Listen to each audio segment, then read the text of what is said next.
Ngayon may bago na naman pala, Lenny Leaks. Parang ang tanong ko na sa sarili ko, bukas kayo ano na? Ito bang paninira sa akin ngayon, mas mahirap pa siya than losing my husband? Hindi eh. And if I was able to survive that, I'd be able to survive everything. Sa isang statement, sinabi naman ni Luis na hindi siya nagpaplano para patalsikin si Duterte. Ang Resign Duterte movement ay base raw sa sariling pahayag ni Duterte na magre-resign siya kung talamak pa rin ang droga sa unang 6 na buwan niya sa pwesto. Sabi pa ni Luis, ang pagtutol ay hindi katumbas ng pagpaplano o pagsasabuatan. Sabay tanong na kailan pa raw naging katumbas ng pagbatikos ang sedisyon o yung panawagan ng paglaban sa gobyerno. Sa ibang balita, mariing itinanggi ni Vice President Leni Robredo na may kinalaman siya sa umunoy planong pagpapatalsik kay Pangulong Duterte. Gaya ng nakasaad daw sa kumakalat na email na tinaguriang Lenny Leaks. Pinaimbestigahan na ito ng Malacanang sa mismong National Security Advisor. Nakatulog si Sandra Aguinaldo. Nais malaman ng Malacanang kung totoo o hindi ang kumakalat na tinaguriang Lenny Leaks o yung mga email messages na nagbunyag daw ng panawagang hingi ng pagbibitiw ni Pangulong Duterte ng mga taong kilalang supporter ni Vice President Leni Robredo. At ang inatasang mag-imbestiga nito, mismong si National Security Advisor Hermogenes Esperon.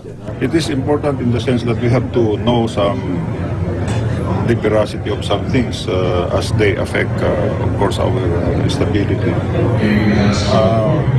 Kung kaya nila, because look at this. Ano bang charges nila? What don't they want? Ano bang ayaw nila? Sa blog na Thinking Pinoy, inilabas ang umunay email ng Filipino-American billionaire philanthropist na si Loida Nicolas Lewis. Nakasaad na para matigil daw ang planong alisin sa pwesto si Robredo ay manawagan para sa pagre-resign ni Duterte. Total daw, nangako si Duterte na magbibitaw sa pwesto kapag hindi nalutas ang problema sa droga sa loob ng 6 na buwan. Nanawagan din ito na sumama sa Duterte Resign Movement. Itinanggi ni Robredo na may kinalaman siya sa palitan ng email. Ayon sa bise, panibagong paninira lamang daw ito. Ngayon may bago na naman pala, Lenny Leaks. Parang ang tanong ko na sa sarili ko, bukas kayo ano na? Ito bang paninira sa akin ngayon, mas mahirap pa siya than losing my husband? Hindi eh. I think losing my husband was still the more difficult one. And if I was able to survive that, I'd be able to survive everything. Bumisita sa Marinduque ngayong araw si Robredo para kumustahin ang mga nasalanta ng bagyong Nina. Inamin niya na supporter niya si Luis mula nang tumakbo siya sa pagkakongresista. Pero di raw totoo na nagkita sila sa Amerika at nagplano laban kay Duterte. Tulad ng sinasabi ni Justice Secretary Vitaliano Aguirre. To notice it to me, I don't know. When I was in New York, Secretary po siya ng DOJ. Sana po hindi po siya nagsasabi ng mga kasinungalingan. Sa isang statement, sinabi naman ni Luis na hindi siya nagpaplano para patalsikin si Duterte. Ang Resign Duterte movement ay base raw sa sariling pahayag ni Duterte na magre-resign siya kung talamak pa rin ang droga sa unang 6 na buwan niya sa pwesto. Sabi pa ni Luis, ang pagtutol ay hindi katumbas ng pagpaplano at pagsasabuatan. Kailan pa raw naging krimen ang pagbabatikos? Ang pagkakaiba raw ng opinyon ay bahagi ng demokrasya. hindi naman lahat ng conspiracy is illegal, no? Kasi you could conspire to make a movement for the to call for the resignation of the president. So hindi legal yun. But it is one thing to conspire to overthrow the duly constituted authorities. Payo naman sa administrasyon ng kapartido ni Robredo na si Senador Franklin Drilon, huwag basta-basta maniwala sa umunay balak na patalsikin ng Pangulo na lumalabas sa social media. Sandra Aguinaldo, nakatutok, 24 oras. Vice President Leni Robredo denies claims that the Liberal Party is out to remove President Duterte from office. Wala naman ako interest magpangulo. Parati ko yung inuulit now, before, until now. Wala naman akong ganong pangarap. Ako siguro kung may totoong may House Duterte plot, ngayon bebuelo na ako eh. Pero ngayon mismo kahit sa sarili kong partido, sinabi ko na maging supportive pa din tayo sa mga policies ng Pangulo na we agree with. Mag-oppose lang tayo more vigorously doon sa mga kontra tayo. LP President Senator Kiko Pangilinan echoes Robredo's remarks. Well, we're not just taking it, we're speaking up also and saying it's not true. So, because it isn't true. Sabi ko nga paano naman yung sinasabi, yung Dilawan daw ang may plot? Halos 100 ng mga congressmen na dating Dilawan, nasa kanila na So yung sinasabi nilang Dilawan, lumipat na. Mr. Duterte said while he denied claims the administration is behind a plot to oust Robredo, there are, on the other hand, moves to remove him from power. He referred to them as yellows, a color associated with the LP. Yung mga yellow dyan, nagde-demonstrate kayo, hindi kayo. Kayo nang hindi kayo. You want me out because you cannot accept defeat. Pag masabi mo yung left, they would never even allow me to step down 2 steps to the ground. Yung mga komunista, yung NPA, puro Duterte yan. In response to the president's assurance, Robredo says she is thankful. Now that Robredo is out of the cabinet, people have been asking, will she lead the opposition? Robredo clarifies her role as the opposition unifier. Hindi ito opposition against the administration per se, pero opposition against certain policies of the administration we do not agree with. Robredo says she's willing to support what's best for the government, even if that means there would be no office of the vice president under the new setup. Whether may VP, whether wala, kung yun yung makakatulong sa ating gobyerno, yun yung susuportahan natin. Pasensya na po at hindi mabuo ang kaligayahan na napakaraming Pilipino ukol po sa inyong pagiging Vice President. Ito po sa tingin ko ay dahil sa 2 dahilan. Una, ang kredibilidad ng eleksyon ay patuloy na nakwestiyon araw-araw. Meron po mga sumusulpot na ebidensya, inihahain ng napakaraming tao. Pinangungunahan na ni Congressman Glenn Chong na ang daming daladalang mga dokumento at ebidensya. Hindi naman natin pwede itong baliwalain. Hindi ko naman po sinasabi nagkaroon na talaga ng siguradong dayaan, pero hindi ko natin basta pwedeng talikuran. Hindi po ba?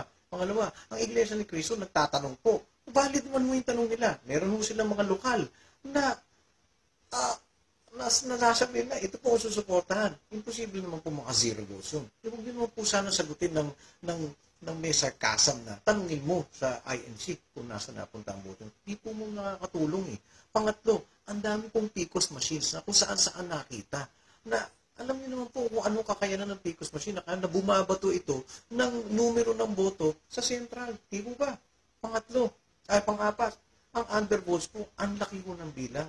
Hindi naman din po ito pwedeng baliwalain. At napakarami pang patong-patong na ebidensya na araw-araw lumalabas na naghahamon ng kredibilidad ng nakaraang eleksyon, lalong na sa posisyon ng Vice President. Ma'am, hindi po ito panunuligsa sa inyo. Naniniwala po ako na ang inyong integridad ay nandyan po. Sana meron naman kayong posisyon tungkol dito na hindi kayo basta papayag na napakarami kaliwat kanan ng mga binabatong pagki-question, mga statistical improbabilities daw, ng mga hinahain ng mga eksperto. Hindi naman natin pwedeng talikuran lang basta-basta yon. Gusto niyo po ba, 6 na taong kayong uupo, ang daming tao na nagdududa kung malinis po ba yung halalan? Hindi po ba, ma'am? And I'm very, very sure you'll agree na mas gusto niyo na ito po ay nasagot lahat.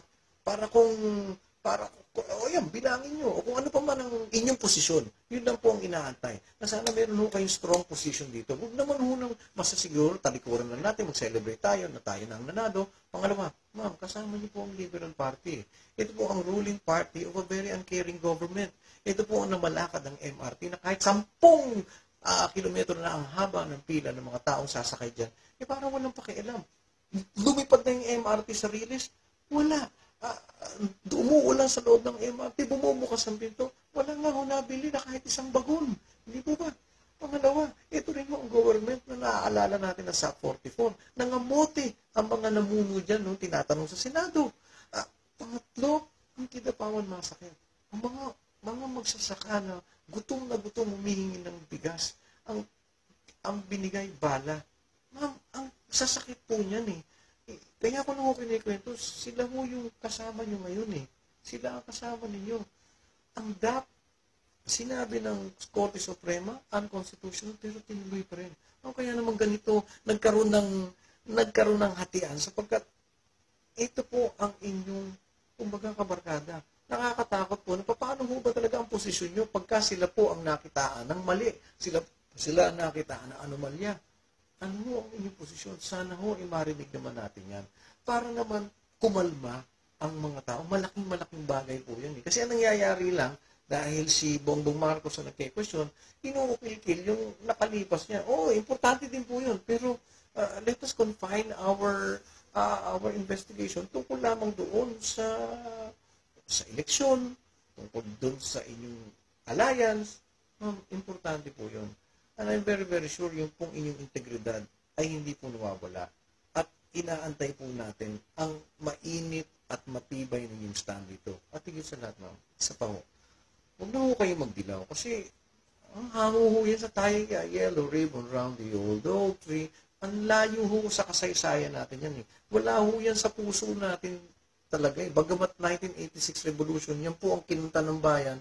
Pero kayo ho ba masasabi nyo na yan po ay merong malalim na koneksyon sa ating puso para ho maging simbolo ng Pilipino ang kulay na yan? At yellow race, Chinese po yan, ma'am eh. Kayo manggi tayo. Again, I'd like to state that gusto mo namin makita yung Leni Robredo na natagpuan natin bago ho nagkaroon ng eleksyon. Yung minahal na tao dahil nakita namin kayo ay nagbubuhos, napakasimple at matapang. Ngayon po, ma'am, kasi hindi ko namin malaman kung paano yung kay questionin ang sinamahan niyo pong partido. Sana po, bigyan niyo po kami ng matibay at matinding statement ukol dito para ho makapag-celebrate tayo, makapag-move on, at masabi namin na talagang kayo po ay kaparte ng pagbabago. Para yung mga plan B, plan C, plan D, wala na ho sa isip ng tao. Ma'am, I wish you more power and sana po more wisdom para po malaman nyo lagi kung ano po ang sasabihin at gagawin sa inyo pong tatahaking landas. Maraming salamat po.